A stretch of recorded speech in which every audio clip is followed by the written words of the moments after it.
The moment I handed the new owners the keys to my house, I also gave them a fully furnished, professionally decorated nursery. A nursery my son and his wife had built in my bedroom, without my permission, while I was away visiting my sister. Hi everyone. It's so good to see all your familiar faces. I'm Grandma Marian. My name is Marian Gable. I'm 72 years old, and I live in a lovely little town in the Hudson Valley of New York, where the seasons paint the hills in colors you wouldn't believe, and every old house has a story to tell. This is the story of my house, and it's a story I've never told in its entirety, not even to my other children. They know I sold the family home. They think it was because the upkeep was too much for an old woman. They don't know the full, bitter truth. They don't know that I didn't leave my home because I was old, but because I was being erased from it. To tell this story feels like pointing out the cracks in the foundation of a house everyone thought was perfect. It's not easy, but I've learned that a truth ignored is a weakness, and I am done being weak. Before I begin, it would mean the world to me if you would please like this video and subscribe to our channel. Your support, knowing you're all here with me, feels like a sturdy wall at my back, giving me the strength to finally talk about the day they tried to tear my own house down around me. My story really begins, not with a nursery, but with an oak tree. It begins 45 years ago with my husband, my Thomas. Oh, my Thomas. He wasn't a man of flashy words. He was a man of the earth. He was a landscape architect, and he believed that a family's story was written in the land they lived on. His hands were always covered in a fine layer of dust from the good, rich soil he loved so much, but they were the gentlest, most creative hands I have ever known. He didn't see a yard. He saw a sanctuary. He didn't see a tree. He saw a future of shade and tire swings, and a place for birds to build their nests. And this house, and the land it sits on were our life's great collaboration. We bought the property when we were young and foolish, and had more dreams than money. It was just a small, simple house on a few acres of overgrown fields. But Thomas had a vision. "This is our canvas, Marian," he'd said, his eyes shining. "This is where we'll paint our life." And we did. For 45 years, we painted. The year our son Michael was born, Thomas planted a magnificent oak tree in the center of the backyard. "So he'll always have something strong and steady to look up to," he'd said. When our daughter Sarah was born, he built the beautiful stone sunroom off the back of the house, so I would always have a place to read, bathed in light, even in the middle of winter. Every stone wall, every rose bush, every worn path in the garden told a piece of our story. Our son, Michael, grew up in the middle of this story. He was a wonderful boy, with his father's quiet strength and my love of a good laugh. He helped his dad in the garden. He understood from a young age that this place was special. It wasn't just a house. It was a living, breathing thing, a testament to his parents' love and hard work. He was proud of it. He was proud of us. The change, as it so often does, was a slow creeping vine. It began when Michael went to law school and met Jessica. Jessica was formidable. She was brilliant, ambitious, and moved through the world with a kind of sleek, frictionless efficiency that was both impressive and a little terrifying. She came from a family of doctors in the city, a world of clean lines, of newness, of things that were acquired rather than built. Her values were not rooted in the soil. They were rooted in the stock market. The first time Michael brought her home, I saw our beloved, comfortable, story-filled house through her eyes for the first time. I saw the worn spot on the arm of Thomas's favorite chair. I saw the scuff marks on the floor where the kids had raced their toy cars. I saw the joyful, comfortable clutter of a life well lived. And I saw her see it all as dated. "Oh, Michael, it has such incredible potential," she said, her voice a smooth, cool melody. She ran a perfectly manicured finger over a water ring on an end table. "A little updating, a little modernizing. You could really maximize the value of this property." She didn't see a home. She saw a property. She didn't see memories. She saw potential for a higher resale value. She was polite, of course. Exceptionally so. She complimented my cooking. She admired the view. But her compliments always had a little hook in them. "This old sunroom is so charming," she said, standing in the beautiful space my Thomas had built for me. "A bit of a heat trap, I imagine. With new windows and insulation, you could make it a true four-season space. It would add thousands to the appraisal." "No, my son, my Michael, who had spent his life revering the work of his father, just stood there, nodding. He was utterly captivated by her. He was so desperate to impress her, to prove that he could belong in her world of sleek, modern efficiency, that he was willing to look at his own history as a fixer-upper. When Thomas passed away from a stroke 5 years ago, right here in this house, my world shattered. But the house itself and the garden he had built became my solace. It was the last piece of him I had left. Michael and our daughter Sarah were my rocks, so loving and supportive. But after a year or so, Michael and Jessica's visits began to change. They were no longer visits to comfort a grieving mother. They were planning sessions. They would walk through the rooms, talking in low, excited whispers, as if I weren't there. "This wall would have to come down, obviously," Jessica would say, gesturing at the wall between the kitchen and dining room. "For a proper, open-concept, entertaining space.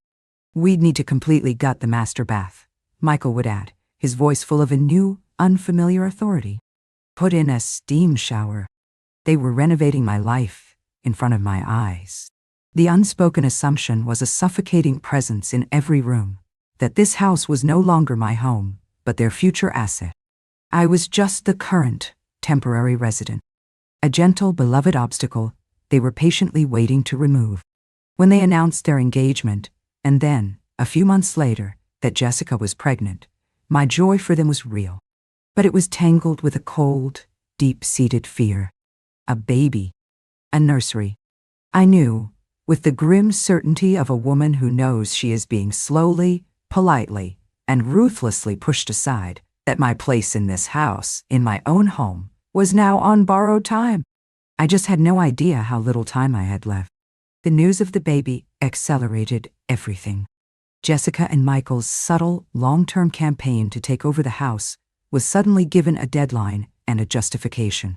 The baby became their Trojan horse, a beautiful, innocent excuse for the most audacious and disrespectful home invasion I could have ever imagined.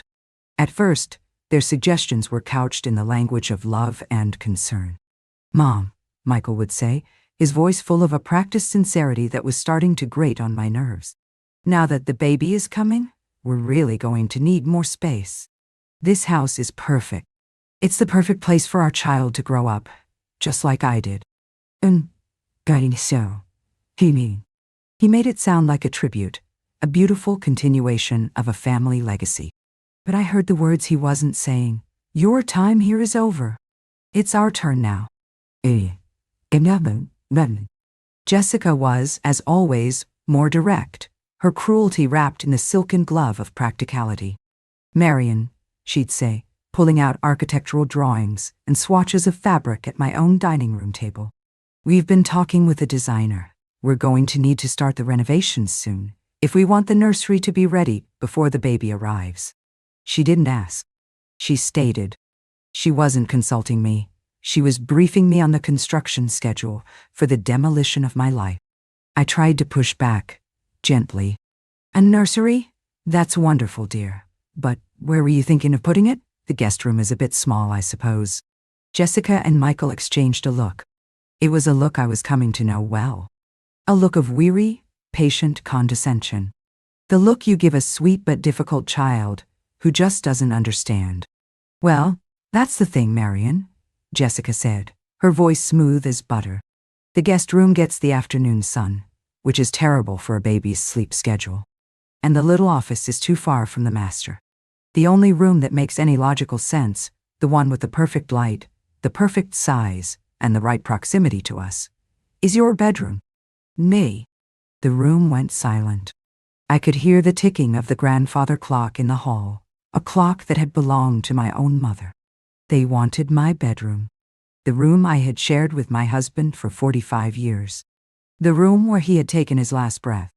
They wanted to turn my sanctuary, my most sacred space, into a nursery for their child. They wanted to paint over the ghosts of my past with the bright, cheerful colors of their future. I felt the blood drain from my face. My bedroom? I whispered, the words feeling like shards of glass in my throat. It just makes the most sense, Michael said quickly, his eyes not quite meeting mine. Logically, and don't worry. We figured it all out. We can move your things into the guest room. It's a perfectly lovely space. A bit cozier for you. Cozier? A polite word for smaller, for less important. They weren't just taking my room. They were downgrading me, demoting me from matriarch of the house to a tenant in the guest suite. The sheer, breathtaking arrogance of it left me speechless. They were talking about this as if it were a done deal, a simple, logical rearranging of furniture. They didn't see the emotional violence of what they were suggesting. They didn't see that they were asking me to move out of the heart of my own home, to pack up my life with my dead husband into boxes, so they could have the room with the perfect light. No, I said, and the word was a stone. Absolutely not. This is my room. It was your father's room. It is not going to be a nursery. The atmosphere in the room turned instantly from one of forced, cheerful planning to one of cold, simmering resentment. Jessica's polite mask slipped. I saw a flash of pure, undisguised fury in her eyes. I had disrupted her perfect plan. I was no longer a gentle, manageable obstacle. I was a problem. Michael's face just crumpled into a mask of weary disappointment. "Mom," he sighed, and the sound was the epitome of a long-suffering son. "Please, don't be difficult. We're trying to build a life here, a family. We're trying to include you in that. Why do you have to fight us on everything?" They had twisted the narrative so completely that my refusal to be kicked out of my own bedroom was now being framed as me being difficult. My desire to protect my own home, my own memories, was an attack on their future. It was a masterpiece of emotional manipulation. From that day on, the Cold War began in earnest. They didn't bring up the nursery again, but their resentment was a constant, toxic presence. Every visit was filled with passive-aggressive comments, with little digs designed to make me feel old, out of touch, and in the way. "Gosh, this kitchen is so dated," Jessica would say with a sigh, opening a cupboard. "I can't imagine trying to prepare baby food in here." "The drafts in this house are terrible," Michael would comment on a cold day. "It's really not a safe environment for a newborn." They were building their case, not just for the nursery, but for my eventual removal. They were trying to convince me, and themselves, that this house was no longer a suitable home for me. My daughter, Sarah, saw what was happening, and it broke her heart. She lived a few states away, but she would call me, her voice tight with anger. "Mom, you can't let them do this," she'd say. "Michael is letting that woman walk all over him, and all over you. Dad would be turning in his grave." "What can I do, sweetheart?" I'd ask, my voice weary. "If I fight them, I'll lose him forever. He's my son." "He's not acting like a son, Mom," she'd reply, her words sharp but true. "He's acting like a landlord, trying to evict a difficult tenant."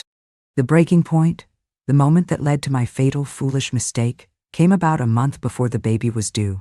It came in the form of a manufactured crisis. My sister, my dear sister who lived out in California, called me. She was having a minor but necessary surgery and needed someone to come and help her for a few weeks during her recovery. Before I could even think it through, Michael and Jessica were there, their faces a perfect picture of loving, filial concern. It was a solution to all their problems, gift-wrapped and delivered to their door.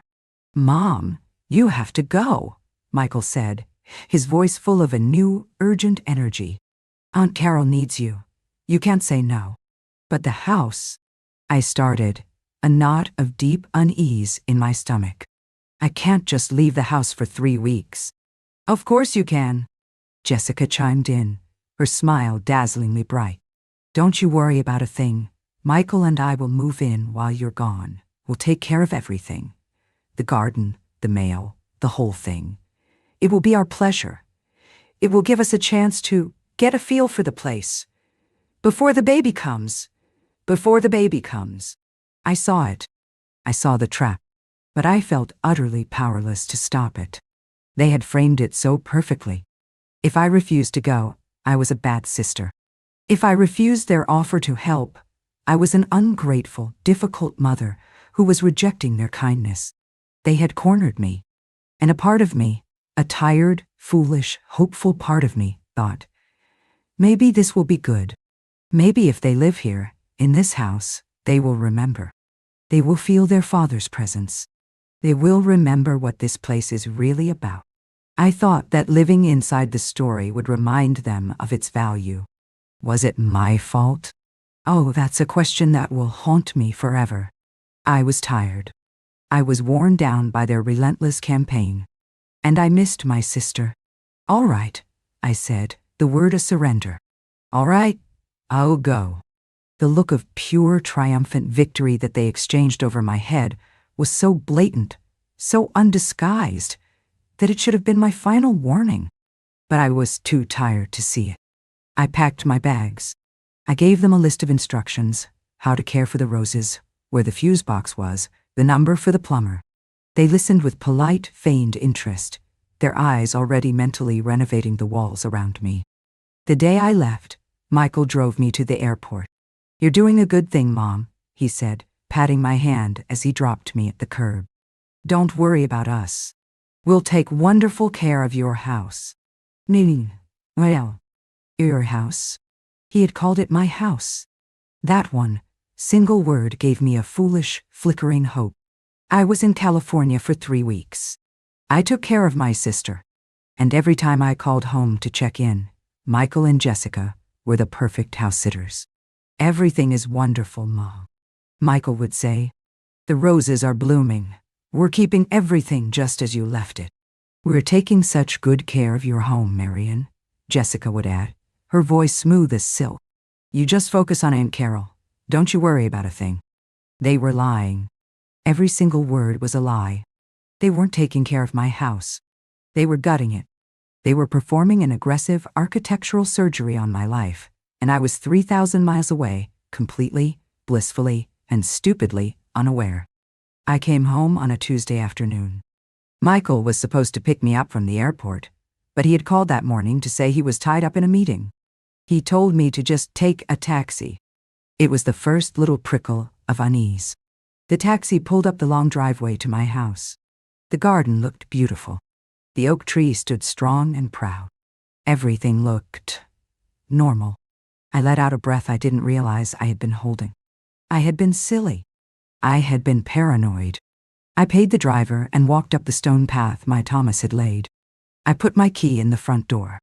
I opened it, and I walked into a stranger's house. The air in the house was different. It didn't smell like my home anymore. It didn't smell of old books and lemon polish and the faint, lingering scent of my husband's pipe tobacco. It smelled of paint. Fresh, chemical, and completely alien. The first thing I saw was that the wall between the kitchen and the dining room was gone. Just gone. Where my grandmother's china cabinet had stood for 50 years, there was now a vast, gaping space and a gleaming 10-foot-long granite island. My cozy, welcoming kitchen had been transformed into a cold, cavernous entertaining space. I dropped my suitcase. The sound echoed in the cavernous, unfamiliar room. My heart was pounding, a frantic trapped bird in my chest. Michael? I called out, my voice a hoarse whisper. Jessica? There was no answer. I walked as if in a trance through the downstairs. My furniture was gone. The comfortable, worn armchair my Thomas had died in, the sofa we had bought together on our first anniversary, all of it was gone. It had been replaced with sleek, low-slung, gray furniture that looked like it belonged in a doctor's waiting room. The walls, which had been a warm, buttery yellow, were now a stark, sterile white.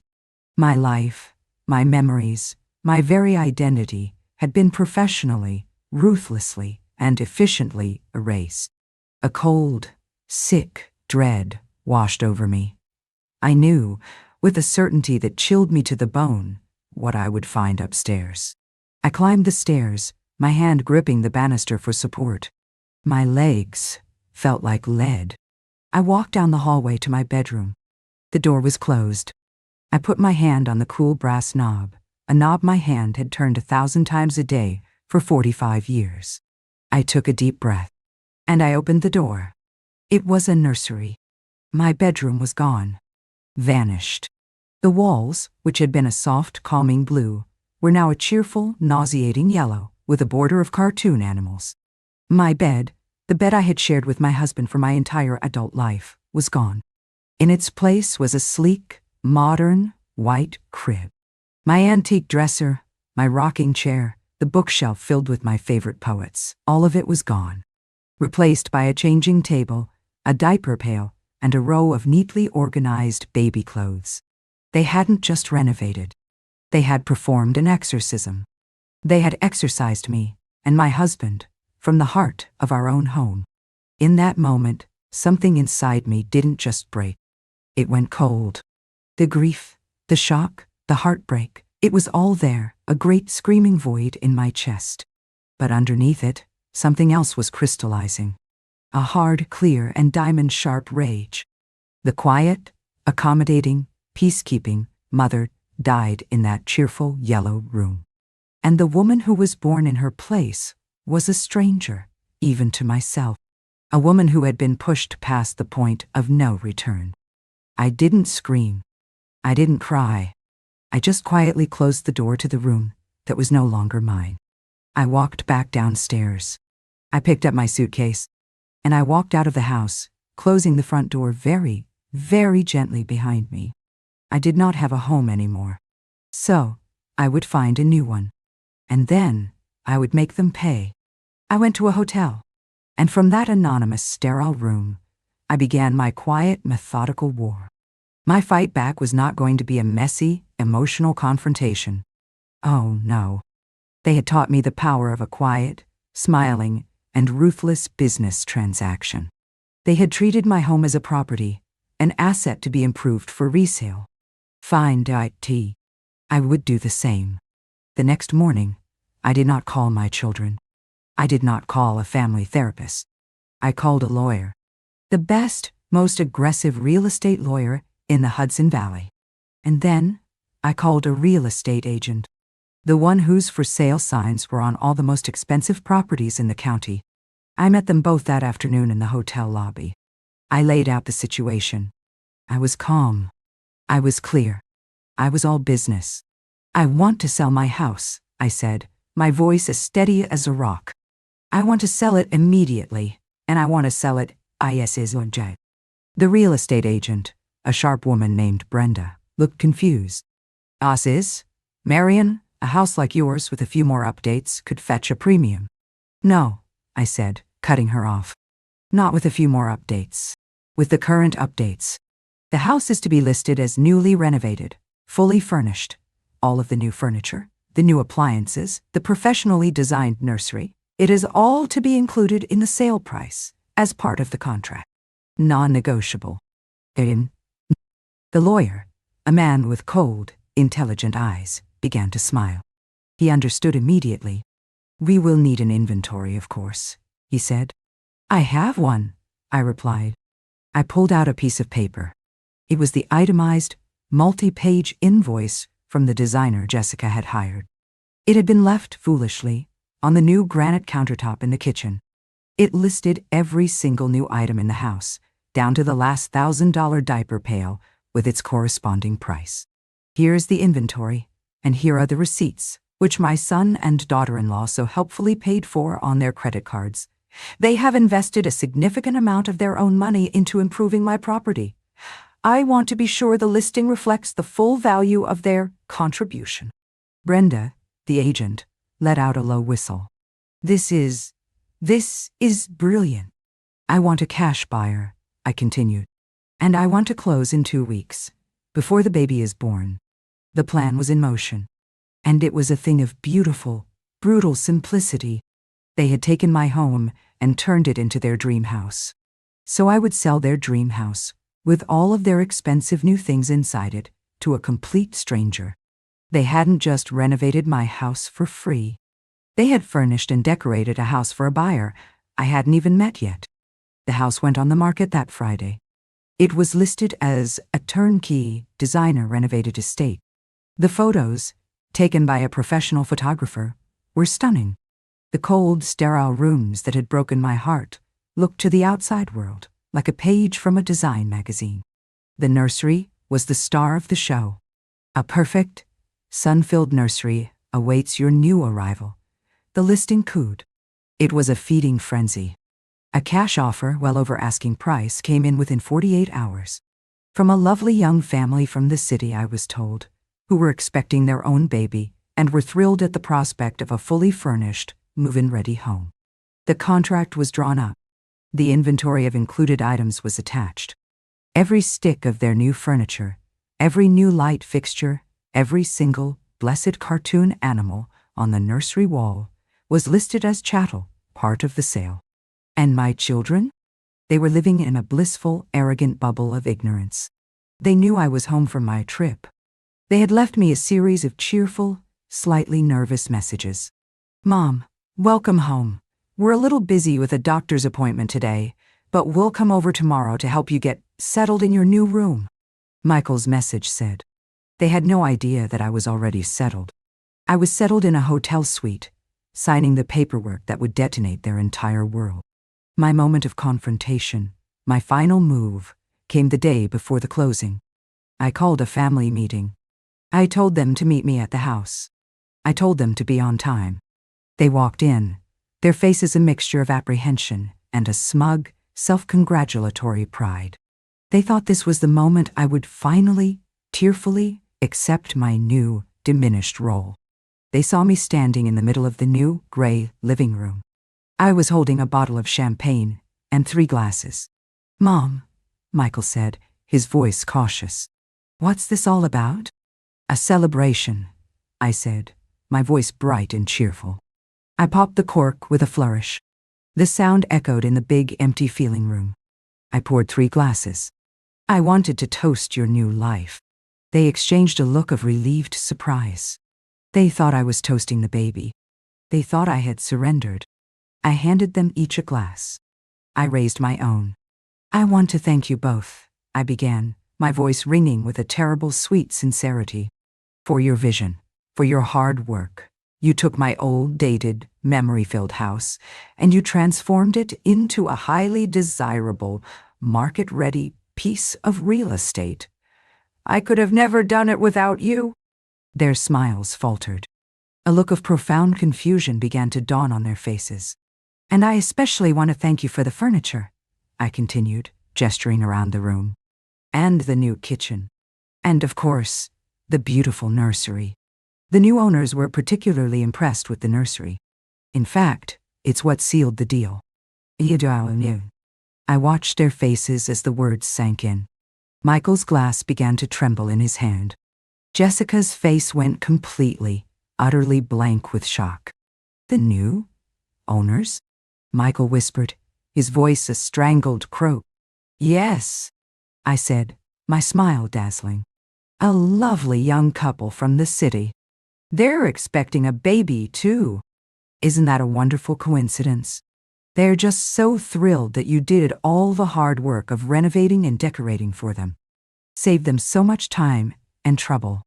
The closing is tomorrow morning. They take possession on Friday." I took a long, slow sip of my champagne. It was the sweetest, most satisfying drink I have ever had. "So, let's toast," I said, raising my glass again. "To your beautiful work, to your excellent taste in furniture, and to your generous, if unintentional, housewarming gift to the Miller family. Cheers!" The silence that followed was the most beautiful sound I had ever heard. It was the sound of 2 arrogant, entitled, and profoundly disrespectful children finally, and completely understanding the full and devastating consequences of their own actions. They hadn't just lost a house. They had been outsmarted, outmaneuvered, and publicly, gloriously, put in their place by the quiet, old, and supposedly helpless woman they had so foolishly underestimated. Jessica was the first to break the silence. The color rushed back into her face in 2 angry red splotches. The shock was replaced by a pure, unadulterated fury. You can't do that," she sputtered, her voice a strangled whisper.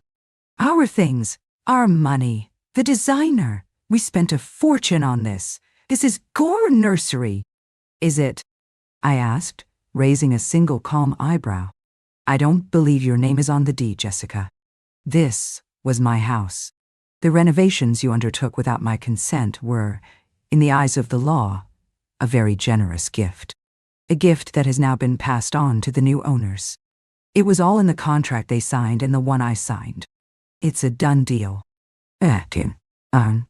Michael just stood there, his face ashen, his champagne glass hanging limply in his hand. He looked around the room, at the expensive gray sofa, the minimalist art on the walls, the cold, hard reality of his own catastrophic miscalculation. He wasn't looking at a living room. He was looking at the wreckage of his inheritance. "But why?" he finally whispered, his voice full of a genuine heartbroken bewilderment. "Mom, why would you do this to us? To your own grandchild?"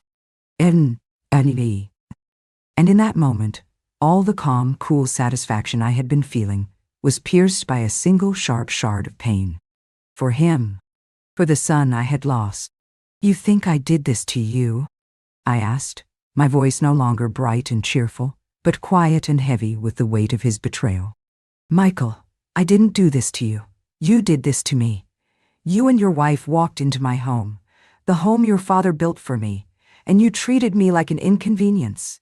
You treated my memories like clutter. You decided without my consent that my life was over, and you were just waiting for me to move out of the way. I took a step closer to him. "You sent me away to California," I said, my voice dropping. "And while I was caring for my sister, you staged a coup. You came into my most sacred space, my bedroom, my room with your father, and you gutted it. You turned it into a nursery. You didn't just redecorate, Michael. You tried to erase me. You tried to erase your own father." Tears were streaming down my face now, hot tears of a grief and a rage that had been buried for years. "You didn't just take a room," I said, my voice cracking. "You took my home. You made me a stranger in my own house. So, I am giving you what you gave me. I am making you a stranger in this house too." "Ilian, wrong." He had no answer. He just stood there, his face crumbling as the full, devastating truth of his own actions finally landed on him. He hadn't just lost a house. He had lost his mother. He had severed the last, most sacred tie that bound us. The aftermath was quiet and final.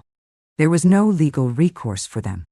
They had spent their own money renovating a property that was not legally theirs. It was a foolish, arrogant, and very expensive mistake. They had to cancel the lavish, designer baby shower Jessica had planned. They had to frantically search for an apartment in the city, a place to bring their new baby home to. The beautiful, turnkey nursery they had so proudly built was now being enjoyed by the Miller family, who sent me a lovely thank you note and a picture of their own newborn sleeping peacefully in the crib that was supposed to be my grandchild's. My son and I, we do not speak. He has tried a few times. He has left messages filled with a hollow-sounding remorse. But the trust is gone. It was shattered the moment I opened my bedroom door and found my life had been packed away into boxes. Some things, once broken, can never be repaired. They can only be swept away. I took the money from the sale of the house, a fortune I had never expected, and I built a new life for myself. I bought a beautiful, small cottage on a lake, a place that is all mine, filled with my own things, my own memories. It is a house where I am not a tenant, not a caretaker, not an obstacle. I am the matriarch. And I did one more thing. I took a significant portion of the money and I established a trust fund. Not for Michael, but for his child, my grandchild. It is an education fund to be managed by my daughter, Sarah, and a lawyer. It will pay for my grandchild's entire college education with one single, non-negotiable condition. The child must send me a letter once a year, telling me what they are learning, what stories they are reading, what they are building. I will not be erased from my own grandchild's life. I will be a part of their story, a quiet, steady presence, ensuring they have the one thing their parents tried to take from me: a foundation. The lesson in all of this is a painful one, but a vital one. A home is not just a collection of walls and a roof. It is a sacred space. It is the living heart of a family. And you, the person who has tended that heart, you are its guardian. You are not a relic of the past. You are not a temporary resident in your own life. Do not ever let anyone, not even your own children, make you feel like your chapter in the story is over. You are still holding the pen. And if they try to tear down the house you built, you have every right in the world to sell it and to use the profits to build a new one, a smaller perhaps, but a stronger and more beautiful home, with a foundation of pure, unshakable self-respect. Thank you for letting me open the door to that painful memory and share it with all of you. It feels good to finally have the last word. If my story gave you a little strength today, I would be so honored if you would like this video and subscribe to our channel. And please, don't forget to ring that notification bell so we can continue to share these moments. The comment section is our own little housewarming, so please, if you feel comfortable, share a story about what makes your own house a home. Love you all. This is Grandma Marian, and I'll see you in the next story.